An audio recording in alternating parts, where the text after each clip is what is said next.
저는 올해 65입니다. 평범한 아내이자 엄마였고 지금도 그저 평범하게 살아가고 있습니다. 남편을 일찍 여의고 나서 저는 작은 김밥집 하나로 두 자식을 키워냈습니다.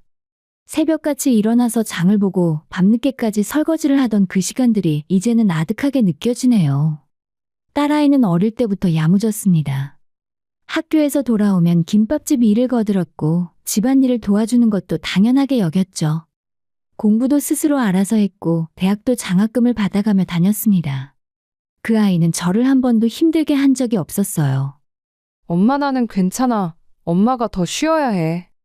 딸은 늘 이런 말을 했습니다. 그러다 대학 졸업 후에 미국인 남자를 만나 결혼을 했고 지금은 미국에서 안정적으로 살고 있습니다. 멀리 있어도 자주 안부를 묻고 명절 때마다 송금을 해주려고 하는 그 마음이 고마웠습니다. 반면 아들은 딸과는 정반대였어요. 학교 다닐 때도 공부보다는 친구들과 어울리기 바빴고 대학도 지방대학을 겨우 들어갔다가 중퇴했습니다. 워낙 끈기가 없다 보니 취직을 해도 오래 다니지 못했고 늘 뭔가 새로운 일을 해보겠다며 제게 돈을 요구했습니다. 엄마, 이번엔 진짜야. 친구가 장사 같이 하자는데 미천만 좀 있으면 대박 날 수 있어. 아들, 엄마가 돈이 있어봐야 얼마나 있겠니? 그냥 직장 다니면서 차근차근 모으는 게 낫지 않을까? 아, 엄마는 그렇게 살면 평생 이렇게 사는 거야. 나는 크게 한번 해보고 싶다고. 그렇게 몇 번을 내어줬습니다. 떡볶이 장사, 치킨집, 온라인 쇼핑몰. 하나같이 오래가지 못했습니다. 돈은 돈대로 들어가고 아들은 번번이 실패했죠. 그래도 저는 아들을 원망하지 않았습니다. 엄마니까요. 자식이 힘들어하는데 외면할 수가 없었습니다. 딸아이가 미국에서 전화를 걸어올 때마다 걱정했어요. 엄마, 오빠한테 또 돈 줬어? 그렇게 계속 주다 보면 오빠는 절대 정신 못 차려. 괜찮아. 네 오빠도 곧 철들 거야. 엄마, 노후 준비는 하고 있는 거야. 걱정 마라. 엄마는 아직 건강하고 가게도 있잖니? 딸의 목소리에는 늘 안타까움이 묻어 있었지만 저는 그저 웃으며 넘겼습니다. 자식이 잘 되는 게 부모의 기쁨 아니겠습니까? 아들도 언젠가는 자리를 잡을 거라고 그렇게 믿고 있었습니다. 35이 된 아들이 드디어 결혼하겠다고 했을 때 저는 안도했습니다. 이제 철이 들겠구나, 가정을 꾸리면 책임감도 생기겠지 싶었죠. 하지만 결혼 준비를 하면서도 물론 돈이 필요했습니다. 전세금과 예식비용, 살림장만. 돈이 하도 들길래 저는 살던 집을 팔고 전세로 옮길까 고민했지만 그래도 노후 대비로 집 한 채는 있어야 한다는 딸의 간곡한 부탁에 집은 건드리지 않았습니다. 엄마 정말 고마워. 우리 잘 살게. 결혼식 날 아들의 그 말을 믿었습니다. 이제는 제 손을 떠나서 스스로 잘 살아가겠지. 저는 그렇게 생각하며 작은 김밥집을 계속 운영했습니다. 그게 제가 할 수 있는 전부였으니까요. 아들이 결혼하겠다고 했을 때 솔직히 저는 반신반의했습니다. 그동안 여자친구가 생겼다가도 오래가지 못했거든요. 그런데 이번엔 달랐습니다. 아들이 직접 여자를 데리고 왔을 때 저는 조금 놀랐습니다. 엄마, 소개할게. 내가 결혼하고 싶은 사람이야. 며느리가 될 그 여자는 외모도 단정하고 말투도 공손했습니다. 첫인상은 나쁘지 않았어요. 예쁘장하게 생긴 데다 웃는 얼굴도 밝았습니다. 어머님 처음 뵙겠습니다. 잘 부탁드립니다. 그래, 반갑구나. 우리 아들 잘 부탁한다. 저는 속으로 안도했습니다. 이 정도면 괜찮은 짝을 만난 거 아닌가 싶었죠. 하지만 본격적으로 결혼 이야기가 나오면서 상황은 조금씩 달라지기 시작했습니다. 양가 상견례 자리에서 상대편 부모님, 특히 안사돈의 태도가 심상치 않았습니다. 식사를 하는 동안 우리 집 형편을 은근히 떠보는 질문들이 이어졌어요. 댁에서는 어떤 일 하세요? 아, 저는 작은 김밥집 하나 운영하고 있습니다. 아, 그러시군요. 아드님은 지금 직장이 안정적이신가요? 지금은 장사 준비 중입니다. 곧 자리 잡을 거예요. 안사돈의 표정이 미묘하게 변했습니다. 그리고 노골적으로 말을 꺼내더군요. 요즘 결혼하면 집은 기본 아닙니까? 우리 딸이 시집 가는데 최소한 전세라도 마련해 주셔야죠. 아, 그건 제가 최선을 다해 보겠습니다. 최선을 다한다는 게 구체적으로 어느 정도인지 알아야 우리도 안심하고 딸을 보내죠. 우리 딸이 얼마나 귀한 몸인데요.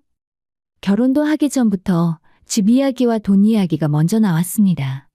저는 불편했지만 아들이 원하는 결혼이니 어쩔 수 없다고 생각했습니다.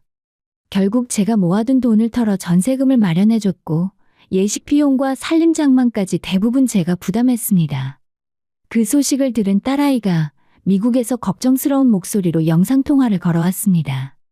엄마 진짜 그렇게까지 해줘야 돼. 오빠는 맨날 엄마한테만 기대잖아. 괜찮아. 결혼은 한 번뿐이고 엄마가 도와줄 수 있을 때 도와줘야지. 그래도 엄마 집은 절대 건드리면 안 돼. 약속해. 그건 엄마 노후 자금이야. 알았어. 걱정 마라. 결혼식은 소박하게 치러졌습니다. 아들은 면목 없어하는 표정으로 제게 말했습니다. 엄마, 정말 고마워. 우리 이제 열심히 살게. 엄마 신경 쓰지 말고 우리도 이제 알아서 할게. 그래, 잘해라. 며느리한테 잘해주고. 당연하지. 걱정 마. 결혼 후에 아들 부부는 제가 얻어준 신혼집에 자리를 잡았고 아들은 며느리와 함께 작은 카페를 열었습니다.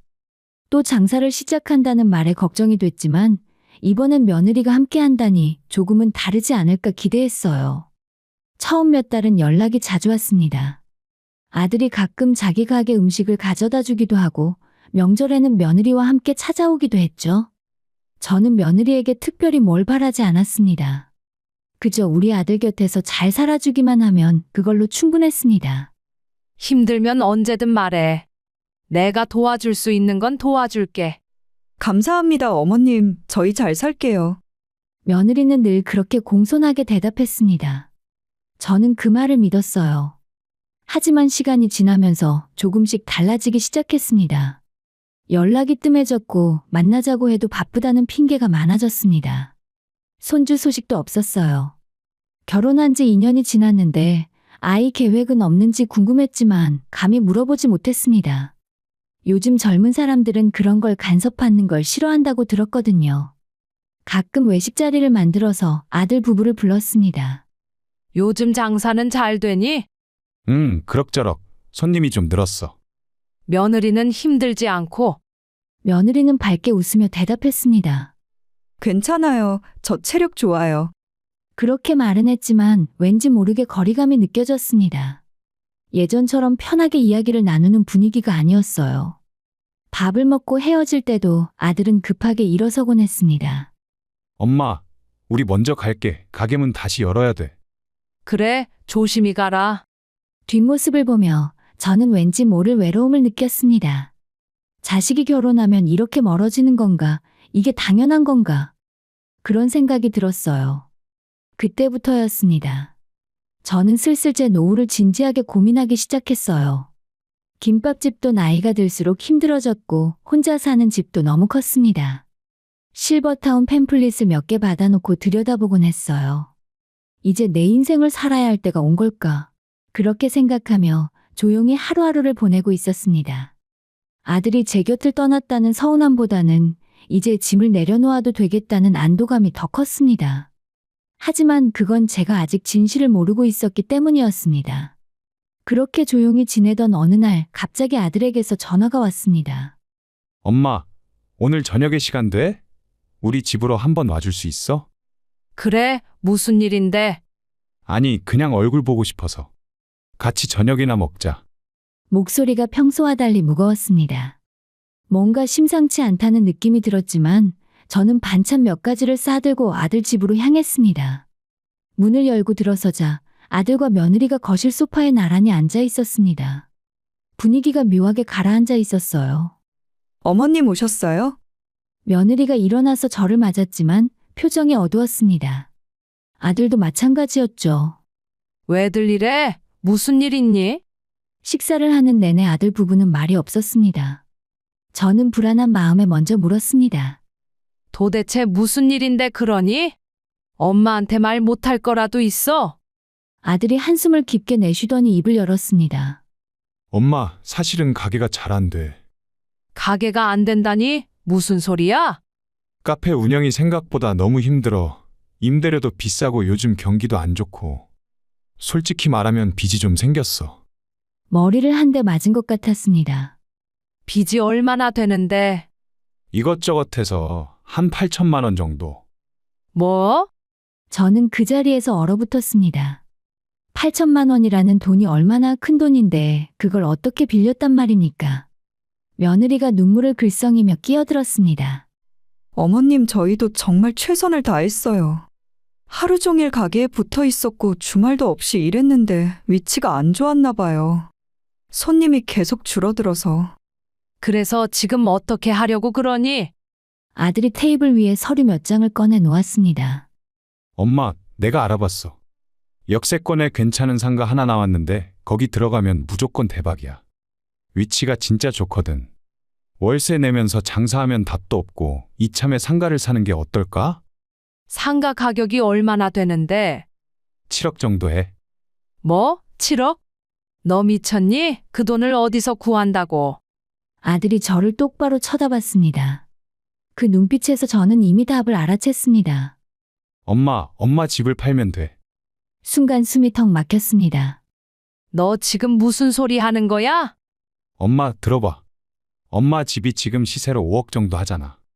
거기다 내가 대출 좀 받고 엄마가 좀만 보태주면 7억 만들 수 있어. 그리고 상가 사서 장사하면 월세 안 내도 되니까 그 돈으로 대출 이자 갚고 남아. 나중엔 그 상가 값도 오를 거고. 그 집은 엄마가 평생 모아서 산 집이야. 그게 엄마 노후 대비라고. 며느리가 제 손을 잡았습니다. 저희도 어머님이 걱정돼요. 어머님 혼자 그 큰 집에서 사시는 것도 위험하잖아요. 차라리 저희랑 같이 사시면 어때요? 같이?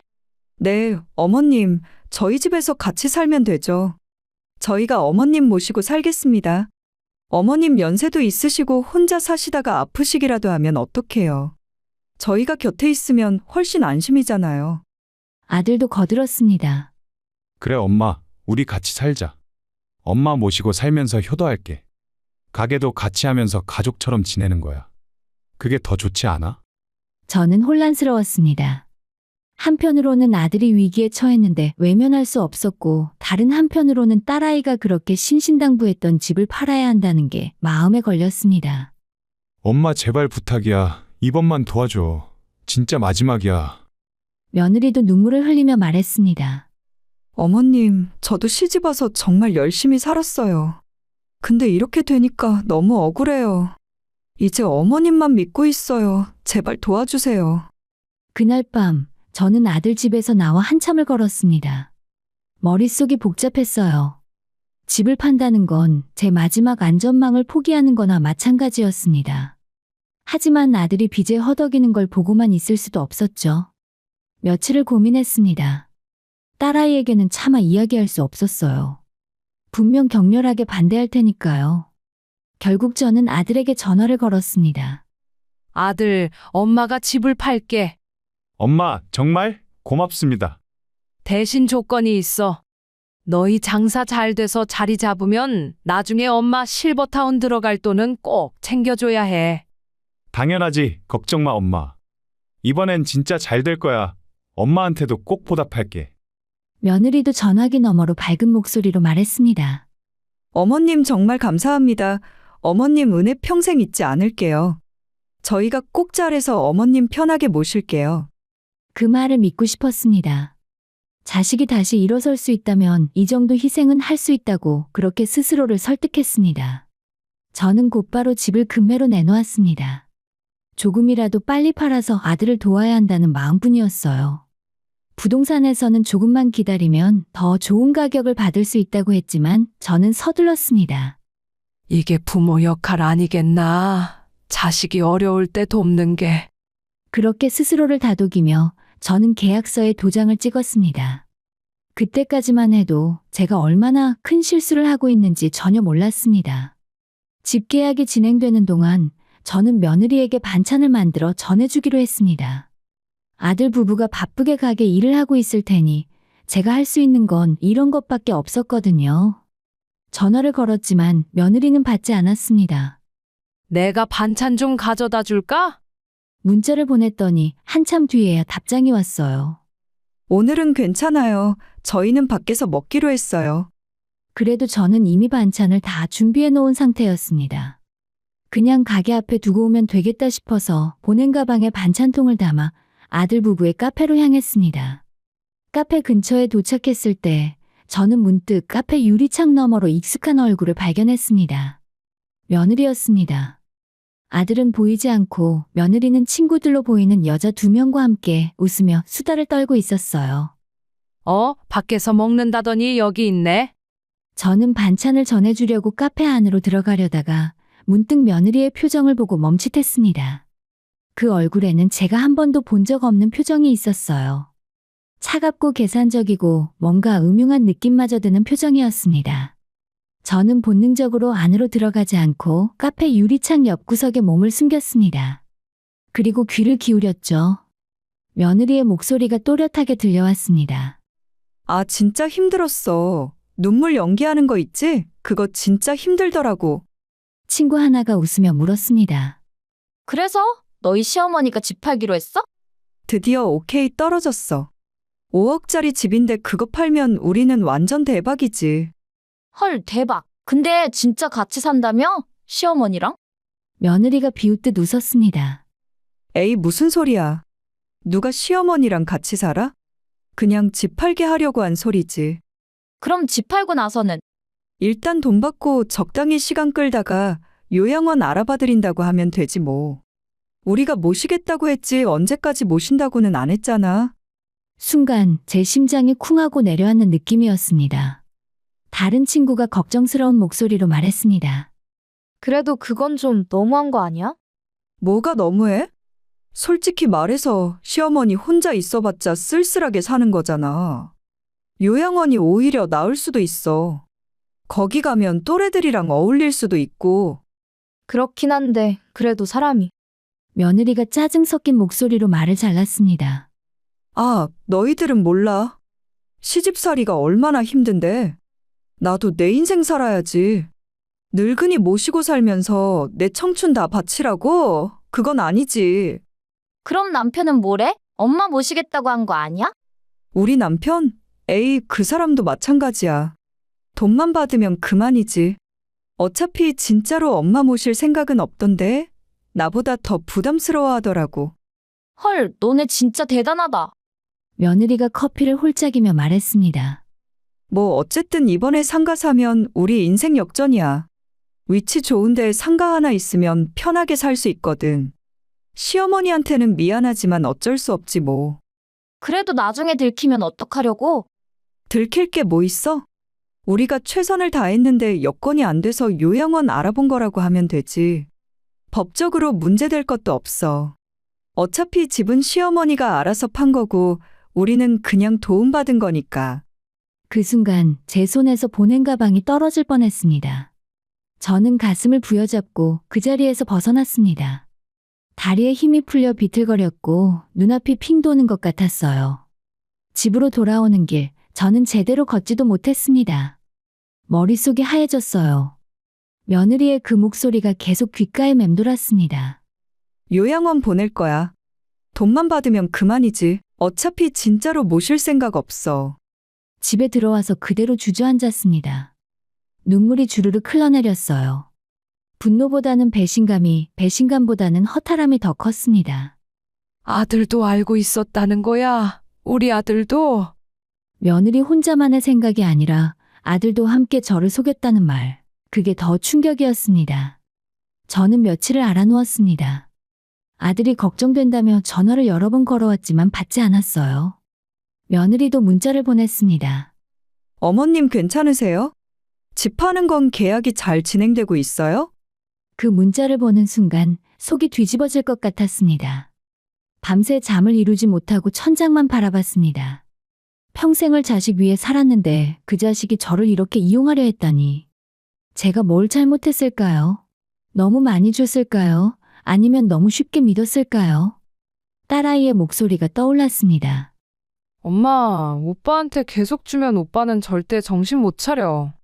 딸의 말이 맞았습니다. 저는 아들을 망쳤어요. 너무 많이 주고 너무 쉽게 용서하고 너무 맹목적으로 믿었습니다. 사흘째 되는 날 저는 침대에서 일어나 거울을 봤습니다. 헬쑥하게 마른 제 얼굴이 낯설게 느껴졌어요. 그리고 그 순간 마음을 단단히 먹었습니다.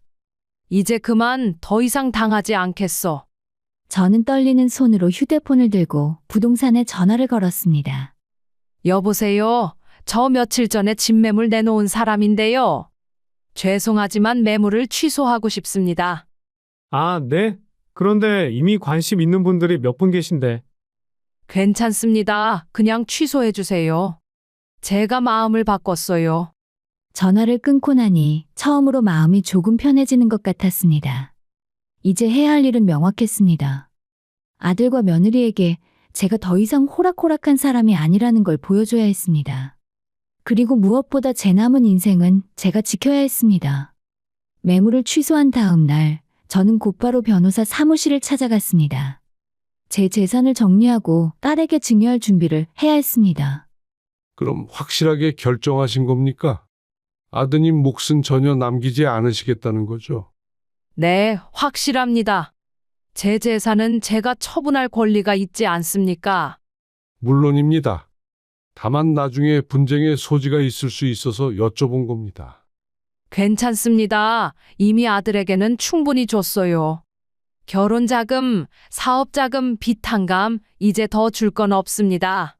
저는 집을 제외한 예금과 적금을 모두 정리해서 딸에게 증여하기로 했습니다. 집은 나중에 제가 실버타운에 들어갈 때 처분해서 입주 비용으로 쓰고 남은 금액도 딸에게 주기로 마음먹었습니다. 미국에 있는 딸에게 영상통화를 걸었습니다. 딸, 엄마가 할 말이 있어. 무슨 일이야? 얼굴이 안 좋아 보여. 아니야, 괜찮아. 엄마가 결정한 게 있는데. 엄마 재산 일부를 네게 증여하려고 해. 갑자기 왜? 무슨 일 있어? 네, 걱정하지 마. 엄마가 생각 끝에 내린 결정이야. 네가 늘 엄마 걱정해줬잖니? 이제 엄마도 네 미래를 위해 뭔가 해주고 싶어. 딸의 눈에 눈물이 고였습니다. 엄마, 오빠한테 또 뭔가 있었지? 역시 딸은 눈치가 빨랐습니다. 저는 한숨을 쉬며 고개를 끄덕였습니다. 그래, 네 오빠가 엄마를 많이 실망시켰어. 자세한 얘기는 나중에 할게. 일단 서류 처리할 거니까 네 도장이랑 서류 좀 보내줘. 나 당장 한국 갈게. 일주일만 시간 줘. 아니야, 괜찮아. 엄마 혼자 처리할 수 있어. 하지만 딸은 듣지 않았고 결국 비행기표를 끊었습니다. 그 사이 아들에게서 전화가 빗발쳤습니다. 엄마, 왜 취소한 거야? 부동산에서 연락 왔어. 저는 침착하게 대답했습니다. 아들, 엄마 생각이 바뀌었어. 뭐? 갑자기 왜? 우리 상가 계약금 넣어야 하는데. 그건 네 문제야. 엄마는 집 안 팔아. 지금 장난해? 우리 약속했잖아. 약속? 어떤 약속? 같이 산다고 했잖아. 저는 차갑게 웃었습니다. 그래, 같이 산다고 했지. 근데 그게 진심이었니? 무슨 소리야? 아들, 엄마를 바보로 아니? 엄마가 다 알아. 전화기 너머로 아들이 당황하는 기색이 느껴졌습니다. 엄마, 무슨 이상한 소리 들은 거야? 누가 뭐라고 했어? 이상한 소리가 아니야. 내가 직접 들었어. 뭐를? 네 마누라가 친구들한테 하는 얘기 다 들었어. 너희 카페에서. 긴 침묵이 흘렀습니다. 엄마, 아들, 엄마 집 팔아서 돈만 받고 요양원 보낼 거였지? 아니야. 엄마, 그건 오해야. 내가 직접 귀로 들었는데 오해야? 어차피 시어머니 모실 생각 없다. 돈만 받으면 끝이다. 이게 오해니? 아들이 말을 잇지 못했습니다. 그리고 너도 알고 있었다며? 네 마누라 말대로 너도 나만큼이나 부담스러워했다고. 엄마 진짜 아니야? 내가 설명할게. 지금 집으로 갈게. 올 필요 없어. 내가 나중에 너희들을 부를 테니까 기다려. 저는 전화를 끊고 며느리에게도 문자를 보냈습니다. 오늘 저녁 7시에 우리 집으로 와라. 아들이랑 같이. 저녁 7시 초인종이 울렸습니다. 문을 열자 아들과 며느리가 불안한 표정으로 서 있었습니다. 어서 들어와, 앉아. 거실 소파에 마주 앉았습니다. 며느리는 눈치를 살피며 조심스럽게 입을 열었습니다. 어머님 무슨 오해가 있으신 것 같은데요. 저는 손을 들어 말을 막았습니다. 오해 아니야. 내가 너희 둘 다 똑똑히 봤어. 테이블 위에 서류 몇 장을 내려놓았습니다. 이게 뭐예요? 재산 증여 서류야. 네 동생한테. 아들의 얼굴이 하얗게 질렸습니다. 엄마, 그게 무슨... 너희한테 줄 건 이제 없어. 내 남은 재산은 모두 네 동생한테 갈 거야. 며느리가 벌떡 일어섰습니다. 어머님, 그건 너무하신 거 아니에요? 저희가 뭘 잘못했다고요. 뭘 잘못했냐고? 네가 친구들한테 한 말을 내가 다 들었어. 며느리의 얼굴에서 혈색이 사라졌습니다. 그건 요양원 보낼 거였지? 돈만 받으면 끝이라고 했지? 아니에요. 그건 그냥 친구들한테 농담으로 한 거예요. 농담? 그래, 좋아. 그럼 지금 당장 나하고 같이 살 집 알아보자. 변호사한테 각서 공증까지 다 받아서 법대로 해보자고. 며느리가 말문이 막혔습니다. 못하겠지? 처음부터 그럴 생각 없었으니까. 아들이 끼어들었습니다. 엄마, 우리 진심이었어. 정말로. 너도 입 다물어. 방금 네 마누라 말 들었잖아. 너도 마찬가지로 부담스러워했다며. 아니, 그건... 아들, 엄마가 이제 깨달았어. 내가 너를 망쳤구나. 그동안 너무 많이 줬고 너무 쉽게 용서했어. 그래서 네가 이렇게 됐어. 엄마, 저는 천천히 일어섰습니다. 오늘부로 나는 너희 엄마 아니야. 재산 상속도 없고 용돈도 없고 도움도 없어. 너희는 이제 알아서 살아. 혹시라도 소송할 생각은 하지도 마. 지금까지 너한테 들어간 돈 다 받아낼 테니까. 며느리가 눈물을 흘리며 무릎을 꿇었습니다. 어머님, 제발요. 제가 잘못했어요. 다시는 안 그럴게요. 늦었어. 너희가 날 배신했어. 그것도 내 집까지 팔게 만들려고 했잖아. 어머님, 정말 죄송합니다. 한 번만 용서해 주세요. 아들도 덩달아 무릎을 꿇었습니다. 엄마 제발.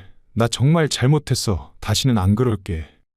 안 그럴게? 또 거짓말하는 거지. 이미 한 번 속았어. 두 번은 없어. 엄마, 나가. 당장 나가. 엄마, 제발. 나가라고 했어. 제 목소리가 커지자 두 사람은 어쩔 수 없이 일어섰습니다. 며느리는 계속 뒤돌아보며 빌었지만 저는 아예 현관문을 열어주고 단호하게 말했습니다. 다신 오지 마. 전화도 하지 마. 너희와는 이제 끝이야. 그렇게 두 사람을 쫓아내고 문을 닫는 순간 다리에 힘이 풀렸습니다. 하지만 후회는 없었어요. 이제야 제 인생을 살 수 있을 것 같았으니까요. 며칠 후에 딸이 한국에 도착했습니다. 딸은 저를 꼭 껴안으며 울었습니다. 엄마, 고생 많았어. 이제 엄마는 편하게 사셔야 해. 그래, 이제 나도 이제 내 인생 살 거야. 우리는 함께 실버타운을 알아보러 다녔습니다. 깨끗하고 조용한 곳, 제가 평화롭게 지낼 수 있는 곳을 찾았습니다. 그 사이 아들에게서 몇 번 연락이 왔지만 저는 받지 않았습니다. 이제 정말 끝이었습니다. 그렇게 딸과 함께 고른 실버타운에 입주한 지 이제 6개월이 지났습니다. 처음에는 낯설고 적응이 어려울까 걱정했지만 지금은 이곳이 제게 딱 맞는 곳이라는 걸 알게 됐습니다. 아침에 눈을 뜨면 큰 창문으로 햇살이 들어오는 것이 마음에 들어요. 항상 깨끗하게 정돈된 방, 불편함 없는 시설, 그리고 무엇보다 아무런 눈치 볼 필요가 없는 자유로움이 좋습니다. 호텔처럼 쾌적한 이곳에서 저는 비로소 노년의 제 인생을 살고 있습니다. 김 선생님, 오늘 점심 뭐 드실래요? 우리 같이 산책하고 식당 가요. 그래요. 좋아요. 이곳에서 만난 친구들과 어울리며 수다를 떨고 요가 수업도 듣고 가끔은 문화센터에서 그림도 그립니다. 평생 자식 뒷바라지만 하느라 제 취미가 뭔지도 몰랐는데 이제야 알아가고 있어요. 김 선생님은 자식분이 몇이에요? 딸 하나, 아들 하나요. 아이고, 좋겠네. 딸아들 남매면 든든하시겠어요. 저는 씁쓸하게 웃으며 대답했습니다. 딸은 든든하죠. 아들은 글쎄요. 더 이상 자세한 이야기는 하지 않았습니다. 이곳 사람들은 다들 각자의 사연이 있으니까요. 딸아이는 한 달에 한 번씩 영상통화로 안부를 묻습니다. 가끔 한국에 올 때면 꼭 들러서 맛있는 것도 사다 주고 필요한 게 없는지 물어봅니다. 엄마 불편한 거 없어? 없어. 여기 너무 좋아. 걱정 마. 오빠는 연락 안 와? 가끔 와. 근데 내가 안 받아. 잘했어, 엄마. 마음 약해지면 안 돼. 아들은 처음 한 달 동안 거의 매일 전화를 걸어왔습니다. 문자도 수없이 보냈죠. 처음에는 사과하고 용서를 구하더니 나중에는 화를 내고 결국에는 협박 비슷한 말까지 했습니다. 엄마, 이건 법적으로 문제 있는 거 알아? 자식한테 상속 안 하면 나중에 소송 걸 수도 있어. 그 문자를 본 순간 제 선택이 옳았다는 걸 다시 한번 확신했습니다. 진심으로 반성하는 게 아니라 끝까지 재산만 노리고 있었던 거죠. 딸이 변호사를 통해 아들에게 법적 경고를 보냈습니다. 더 이상 어머니를 괴롭히면 법적 조치를 취하고 지금까지 빌려간 돈에 반환 소송을 시작하겠다고요. 그 이후로 아들의 연락은 뜸해졌습니다.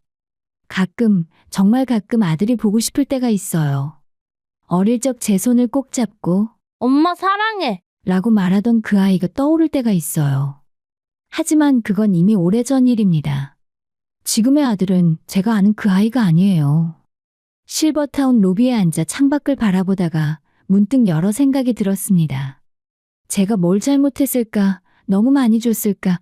아니면 너무 만만하게 보였을까? 김 선생님, 무슨 생각을 그렇게 해요? 옆에 앉은 박 선생님이 물었습니다. 저는 한숨을 쉬며 말했습니다. 자식 생각이요. 자식 농사 참 어렵네요. 누가 아니래요. 나도 아들한테 한 번 크게 당했어요. 그래서 가진 재산 거의 다 뺏기고 집 하나 있는 거 팔아서 여기 왔죠. 그러세요? 평생 모은 돈 아들 사업 자금으로 다 줬는데 망하더니 잠적했어요. 연락도 안 와요. 그래서 깨달았죠. 자식이라고 무조건 믿으면 안 된다는 것이요. 박 선생님의 말에 고개가 끄덕여졌습니다. 맞아요. 저도 이제야 깨달았어요. 그래도 선생님은 딸이 효녀라며 다행이에요. 저는 아들 하나뿐이라 더 외롭죠. 저는 박 선생님의 손을 잡았습니다. 그래도 우리 이렇게 친구 있잖아요. 서로 의지하면 되죠. 그렇죠. 친구가 자식보다 낫더라고요. 며칠 후에 실버타운에서 주최하는 간담회에 참석했습니다. 여러 입주민들이 모여 각자의 이야기를 나누는 자리였어요. 한 할머니가 눈물을 흘리며 말했습니다. 저는 아들 셋을 키웠는데 아무도 저를 찾지 않아요. 재산 다 나눠주고 나니까 연락도 안 와요. 다른 할아버지가 분노에 찬 목소리로 말했습니다. 나도 마찬가지야. 땅 팔아서 다 나눠줬더니 이젠 용돈도 안 줘. 자식 새끼들이 아니라 원수야. 저는 조용히 손을 들었습니다. 제 이야기를 좀 해도 될까요? 사람들이 저를 바라봤습니다. 저는 천천히 입을 열었습니다. 저도 여러분과 비슷한 경험을 했습니다. 아들에게 평생을 헌신했고 모든 걸 주려고 했어요. 심지어 제 집까지 팔아서 주려고 했죠. 하지만 저는 운이 좋았어요. 아들과 며느리가 저를 이용하려는 걸 미리 알게 됐거든요. 그래서 막을 수 있었죠. 사람들이 한숨을 쉬었습니다. 그래서 제가 배운 게 있어요. 여러분께 꼭 말씀드리고 싶은 게 있습니다. 저는 또박또박 말했습니다. 첫째, 재산은 절대 전부 공개하지 마세요. 자식이라도 전부 알 필요는 없어요. 둘째, 살아있을 때 당당하게 사세요. 자식 눈치 보지 말고 내 돈으로 내가 행복해야 해요. 셋째, 재산은 다 쓰고 죽는 게 현명합니다. 자식에게 물려줘봤자 감사할 줄도 모르고 더 달라고만 해요.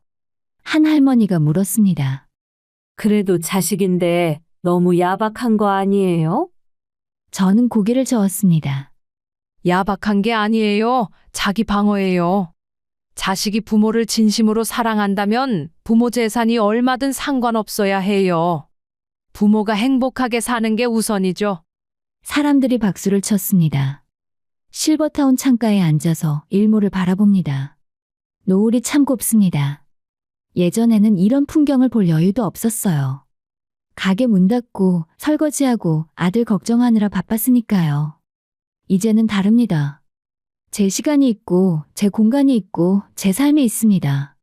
자식 농사에는 실패했을지 몰라도 제 인생은 실패하지 않았습니다. 휴대폰으로 딸에게서 문자가 왔습니다. 엄마, 나 다음 주에 한국 들어갈게요. 저는 미소를 지으며 답장을 보냅니다. 그래, 기다릴게. 저는 이 이야기를 듣는 모든 분들께 말씀드리고 싶습니다. 부모라고 해서 모든 걸 희생할 필요는 없습니다. 자식이 효도할 마음이 있다면 부모가 가진 게 많든 적든 상관없어야 합니다. 부모의 재산을 노리는 자식은 진짜 자식이 아닙니다. 재산은 자식에게 주는 것이 아니라 부모 자신을 위해 쓰는 것입니다. 당당하게 사세요. 눈치 보지 마세요. 저는 지금 비로소 제 인생을 살고 있고 후회하지 않습니다.